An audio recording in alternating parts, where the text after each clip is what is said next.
राधे राधे दोस्तों, मैं मयूरी आपका अपने चैनल पर स्वागत करती हूं और आशा करती हूं कि आप सभी स्वस्थ होंगे, मस्त होंगे और बहुत खुश होंगे।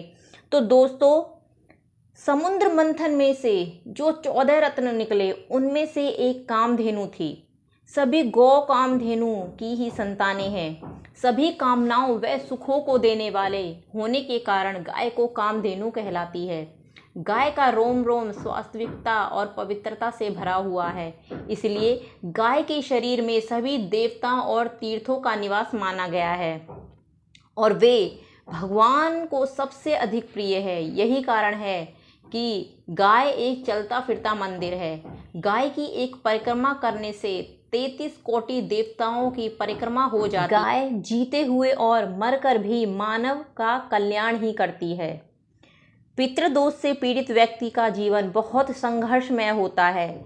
इस दोष की समाप्ति के लिए गाय को प्रतिदिन या अमावस्या को रोटी, गुड़, चारा आदि खिलाना चाहिए।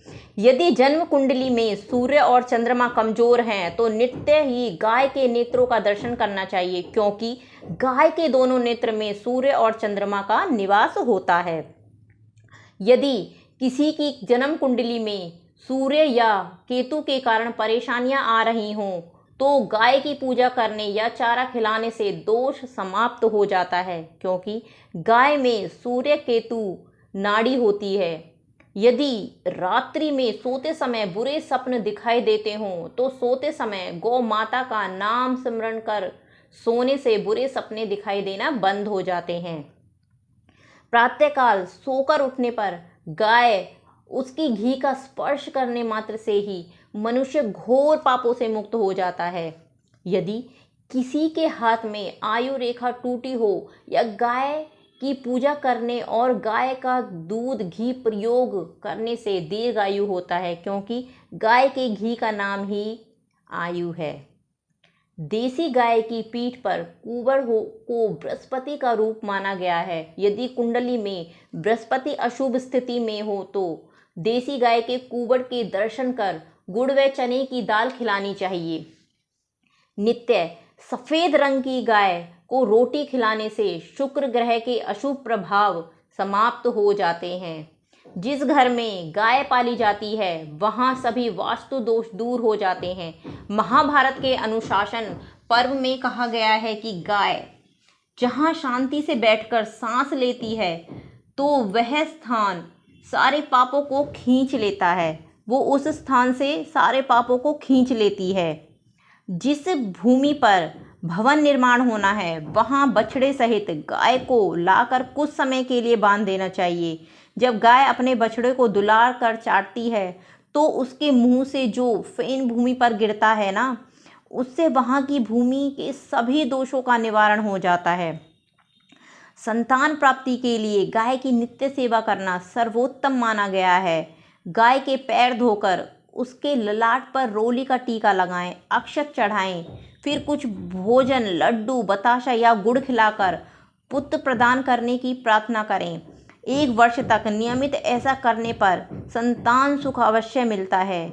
जिस घर में गाय पाली जाती है या गाय की सेवा की जाती है वहाँ पुत्र, पौत्र, धन, विद्या आदि सभी सुख अपने आप आ जाते हैं। उस घर के बच्चों में कोई भय नहीं रहता। पूतना के वध के बाद गोपियों ने श्री कृष्ण के ऊपर गाय की पूंछ घुमाकर उनकी नज़र उतारी और उनका भय दूर किया। यात्रा पर जाते समय यदि गाय आती दिखाई दे तो उसे दाहिने हाथ से जाने देना चाहिए। ऐसा करने से यात्रा सफल होती है। गाय की सेवा करने से जीते जी तो हर प्रकार का सुख, संतोष और शांति की प्राप्ति होती है। गोदान करने से मरने के बाद यमराज का भय नहीं रहता।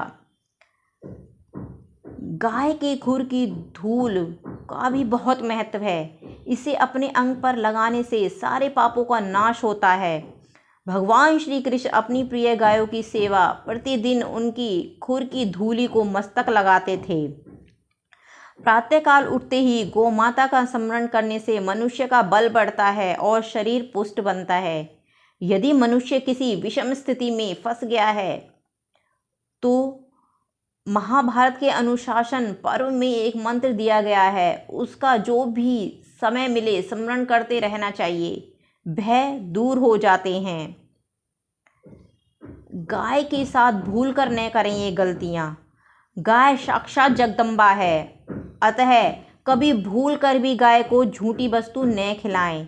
यह याद रखें कि गाय को कभी लांघना नहीं चाहिए। गाय यदि घर पर रखी है तो कभी भी उसे भूखा प्यासा न रखें, न ही उसे धूप में बांधें। गाय के लिए पर्याप्त चारे, पानी, सर्दी गर्मी से बचाव का ध्यान रखना चाहिए। गौ को लात व लाठी से न मारे। गौ को जो लाठी से पीटते हैं उन्हें बिना हाथ का होकर यमलोक जाना पड़ता है।